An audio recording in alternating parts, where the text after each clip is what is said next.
సందీప్ కిషన్ గారు ఇప్పుడు మాట్లాడతారు.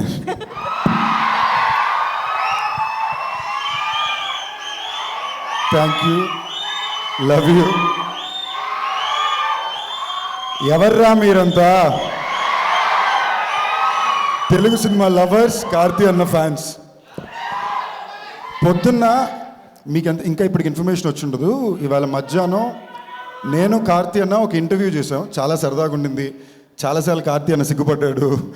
అప్పుడు చెప్పామన్నా, నీకు తెలుసో తెలియదో ప్రజెంట్ తెలుగు జెన్జీ సినిమా ఆడియన్స్కి నువ్వు పిచ్చ ఫేవరెట్ అన్న. అది వాళ్ళ గొప్పతనం ఏంటంటే మీమ్స్ ద్వారానో రీల్స్ ద్వారానో జెన్యూన్గా కష్టపడి నిజాయితీగా తన పని చేసే వాళ్ళు ఎప్పుడూ వాళ్ళు గుర్తించి పట్టుకునే ఉంటున్నారు. గత 15 ఏళ్ళుగా వచ్చిన సినిమా హీరోలందరికీ నేను గత 15 ఏళ్ళు వచ్చాను కాబట్టి నన్ను ఇంక్లూడ్ చేసుకుని మా జనరేషన్ చెప్పుకుంటున్నా. మీరు కాలేజ్, యూజువలీ సినిమా ఇండస్ట్రీ ఒక కాలేజ్ అంటే మనం ఫస్ట్ ఇయర్లో చేరినప్పుడు అందరికి ఒక favourite most accessible 4th year senior ఉంటారు. ఎప్పుడన్నా ఈయన అడగొచ్చు, ఇవన్నీ ఏ పని ఎలా చేస్తున్నాడో చూడొచ్చు. అలాగా నాకు నా సెట్లో ఉన్న వాళ్ళందరికీ కూడా ఎప్పుడూ కార్తీ అన్న అవైలబుల్గా ఉన్నాడు. చాలా ఫ్రెండ్లీగా రీచ్ అవుట్ అయ్యాడు. నేను ఎప్పుడు తమిళ సినిమాలు చేసినా నాకు ఫస్ట్ పరిగెట్టుకు వచ్చి సపోర్ట్ చేసేది కార్తీ అన్నే. నాకు లోపల కూడా చిన్న కోరిక ఏంటంటే మనం తెలుగు వాళ్ళం కార్తీ అన్నని అంతలా యాక్సెప్ట్ చేసుకున్నాం, అలా ఒక తెలుగు వాడిని నేను తమిళ్లో యాక్సెప్ట్ అవ్వలేనా అన్నని ఇన్స్పైర్ చేసింది కూడా కార్తీ అన్నే. మామూలుగా గత 15 ఏళ్ళలో మీరు ఏ హీరోని చూసినా కూడా వాళ్ళు నేను ఇలాంటి సినిమా చేయాలనుకుంటున్నాను 3 సినిమా చెప్తే అందులో ఒక సినిమా తప్పకుండా కార్తీ అన్నది ఉంటుంది.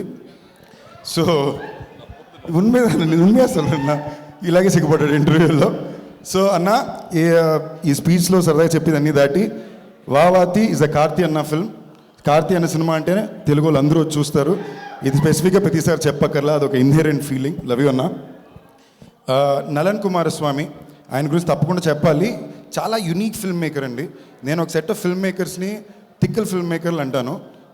మన అదృష్టం కొద్దీ మన తెలుగులో తిక్కల ఫిల్మ్ మేకర్లు అందరూ అక్కడే ఉన్నారు. వాళ్ళని నేను ఎందుకంటానంటే వాళ్ళు 6 నెలలైనా 6 సంవత్సరాలైనా వాళ్ళకి నచ్చిన సినిమానే చేస్తారు, కావాల్సినంత టైం తీసుకుంటారు, ఇష్టం వచ్చినట్టు కథ రాసుకుంటారు. మా గురువు గారు ఇక్కడే ఉన్నారు. ఓకేనా? ఎవరు కూడా చాలా పర్టిక్యులర్గా ఉండే వ్యక్తులు. వాళ్ళతో అప్పుడప్పుడు పనిచేయడమే యాక్టర్గా చాలా డిఫికల్ట్. ఈయన ప్రతిసారి అలాంటి వాళ్ళతోనే పనిచేస్తుంటారు. నలన్ కుమారస్వామి ఎలాంటి వ్యక్తి అంటే, మీరు ప్రాజెక్ట్ జెడ్ మాయవన్ సినిమా తెలుసా మీకు? ఈ మాయవన్ సినిమాకి అతనే డైలాగులు రాశాడు. అతని డైలాగ్ బీట్ అర్థం అవడం ఎంత కష్టం అంటే, ఫస్ట్ 4 రోజులు మేము 360 degrees కొడుతున్నాం కెమెరా, అంటే అన్ని యాంగిల్లో అన్ని సీన్లు తీస్తున్నాం. తర్వాత ఆయన ఎక్స్ప్లెయిన్ చేశాక మాకు అర్థమైంది. అలాంటి ఒక వ్యక్తిని అర్థం చేసుకోగలడం, అతని స్క్రిప్ట్ని పర్ఫెక్ట్గా అర్థం చేసుకోవడం కార్తీ అన్న వల్లనే కుదురుతుంది. సో ఈ సినిమాకి నేను చాలా ఎక్సైటెడ్గా ఉన్నాను. సంతోష్ నారాయణ గారు మ్యూజిక్, జ్ఞానవేల్ అన్న my favourite don, my favourite అన్న. So I'm glad studio green ద్వారా వస్తుంది. కృతి శెట్టి, అదిగో అక్కడే తెలిసిపోయింది. అంటే నేను ఫస్ట్ ఇయర్ జాయిన్ అయినప్పుడు కార్తీ అన్న 4th ఇయర్ సీనియర్ అంటే నా మైండ్లో తన ఫస్ట్ ఇయర్ జూనియరు, నేను 4th ఇయర్ సీనియరు. కాలేజ్లో కొత్తగా ఒక అమ్మాయి వస్తుంది కదా, ఎక్కువ పొగిడినా ప్రాబ్లమే, పొగడకపోయినా ప్రాబ్లమే. But extremely hard working, very talented. మీ అందరి తరపున ఏమన్నా చెప్పాలా? అది నేను చెప్తే ఇది రీల్ ట్రెండింగ్ అయిపోద్ది, వాళ్ళే చెప్పేశారు. సో శశి గారు, మీ హ్యాండ్ చాలా మంచిదని చాలా చోట్ల విన్నానండి. సో ఈ సినిమా కూడా మీ చేతి చాలా జెన్యూన్గా అండి, ఇండస్ట్రీలో మొత్తం మీ హ్యాండ్ చాలా మంచిదని ఉందండి. I really hope it once again works for this. And ఇక్కడ స్టేజ్ మీద చాలా మంది నా ఫేవరెట్ డైరెక్టర్స్ ఉన్నా. I just want take a quick second to speak about Rahul. Girl friend మొన్నే చూసా, ఏం సినిమా తీసేవరా, బ్యూటిఫుల్ ఫిల్మ్. ఒక్కసారి మనం అందరూ ఆ సినిమాకి తప్పకుండా క్లాప్ చేయాలి. That film deserves to be clap for. That's all. ఎవరి పేరైనా మర్చిపోతే ప్లీజ్ తప్పు తీసుకోవద్దు.